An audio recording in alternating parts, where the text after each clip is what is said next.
আসসালামু আলাইকুম। এই যে মাথার উপর দাঁড়িয়ে আছে মেঘনা নদীর উপরে, এটাকে ভৈরব ব্রিজ বলা হয়।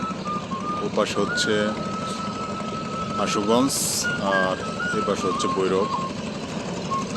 এই ব্রিজটা করছে ইন্ডিয়া কোম্পানি, এটা করছে ব্রিটিশ সরকার, আর এটা সম্ভবত জাপান হাইওয়ে ব্রিজ। সবগুলি যে বাইরের রাষ্ট্রের করা হয়েছে, তাহলে আমাদের দেশের লোকজন, আমরা যে লেখাপড়া করি, আমরা তাহলে কি করতেছি? হঠাৎ করে মনের মধ্যে প্রশ্ন জাগলো, এত লেখাপড়া, এত কিছু, ব্রিজ, কালভার্ট, বড় বড় ধরনের যেইগুলি প্রতিষ্ঠান করা হয় বাইরের দেশ থেকে, ইঞ্জিনিয়ার প্রকৌশলী নিয়ে এসে এগুলি করা হয়।